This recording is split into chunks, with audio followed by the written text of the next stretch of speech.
जो यहाँ इकट्ठा होकर के अपने प्राण न्यौछावर करने के लिए तैयार है। और एक आभार भाई आकाश जी का जो इतनी दूर से चल के गए यहाँ आकर के इस विरासत को बचाने का काम कर रहे हैं।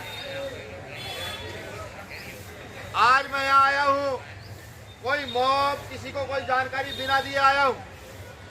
ना उत्तर प्रदेश के लोगों को जानकारी दी, मैं वहाँ जा रहा हूँ, ना बिहार के लोगों को जानकारी दी, कुछ सीनियर साथियों को जानकारी दी जो साथ चलने के लिए यहाँ आए। अगर सरकार को ये लगने लगा कि सरकार अपनी मनमानी ढंग से सब कुछ करती रहेगी तो ये चलेगा नहीं। भीम आर्मी भारत एकता मिशन के लोगों ने पहले भी बहुत आंदोलन किए हैं। जैसे हमने दिल्ली में गुरु रविदास घर का आंदोलन किया था, 15 लाख से ज्यादा लोग इकट्ठा हुए थे। नेशनल मीडिया ने कोई जगह नहीं दी थी। हमें जब भी कोई दिक्कत नहीं होती, पुलिस ने हमको जेल में डाला था, तब भी कोई परेशानी नहीं होती। वो मुद्दा भारतीय और क्षेत्र का मुद्दा था। ये आग्रह है। संसद में भाई चंद्रशेखर आजाद जी ने इस मुद्दे को बड़ी मजबूती के साथ उठाने का काम किया, लेकिन क्योंकि यहाँ की व्यवस्था ऐसी हो गई है कि उसको ज़्यादा किसी से दिक्कत नहीं होती। सबसे ज़्यादा दिक्कत यहाँ बौद्धों से होती है। उत्तर प्रदेश में बुद्ध गधाओं को फाड़ कर फेंका जाता है। बिहार में जब भी तथागत बुद्ध के कोई कार्यक्रम होते हैं, उनकी परमिशन कैंसिल कर दी जाती है। और आज मुझे ये लगता है कि सरकार भी ये चाहती कि धरना उठ जाए, और हम भी उठने के लिए तैयार हैं। वो अगर हमारा पूर्ण वर्चस्व यहाँ हमारे घर पर, यहाँ जो हमारी विरासत है, इस पर वो हमारा पूर्ण वर्चस्व दे देता है तो हमें कोई आपत्ति नहीं है, हमें किसी आंदोलन की कोई आवश्यकता नहीं है। लेकिन अगर जल्द ही वर्चस्व ना दिया गया तो सख्ती से आएंगे। और मैं एक और निवेदन करता हूँ, यहाँ खुफिया विभाग के लोग भी होंगे। देखिए, भंते जी भूख हड़ताल पर बैठे हैं। किसी भंते को कुछ होना नहीं चाहिए, किसी भी कीमत पर कुछ नहीं होना चाहिए, वरना हम भारत के छोड़ो, हम इस विश्व के आधे से ज्यादा देशों में हम लोगों को जाना जाता है। और आधे से ज्यादा देशों के लोग जो भंते वहाँ रहते हैं या और समाज के लोग रहते हैं, वो हमारे संपर्क में हैं। ऐसा ना हो कि आपको फ्लाइटें बंद करनी पड़े यहाँ की, कि विश्व के लोग आने शुरू हो गए हैं। हालांकि लोगों से चर्चा शुरू कर दी गई है, बात शुरू हो गई है। तो मेरा निवेदन है, हाथ जोड़ करके, ये हमारी कुछ मांगे हैं और ये संविधान सम्मत मांगे हैं।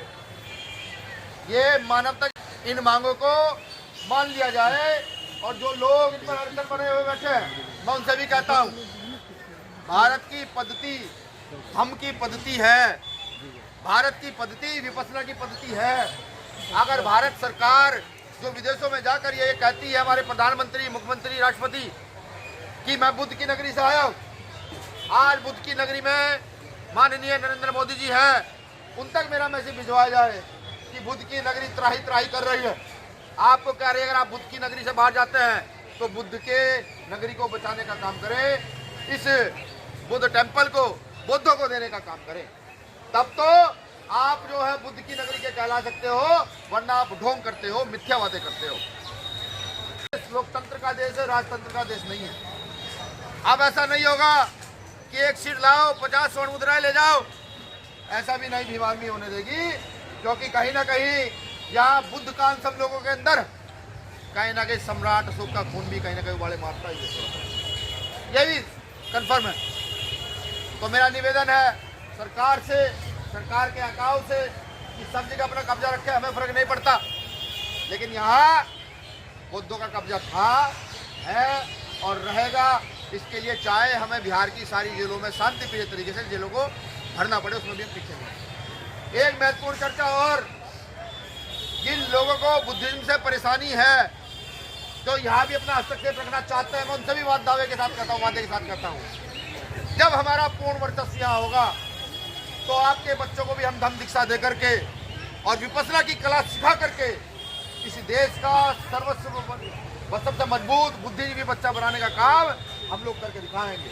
ये भी मैं उनसे कहता हूँ, क्योंकि जब से विपස්සना की पद्धति यहाँ से गई है, भारत के लोगों ने विपස්සना छोड़ी है, तब भारत लगातार कमजोर होता चला गया।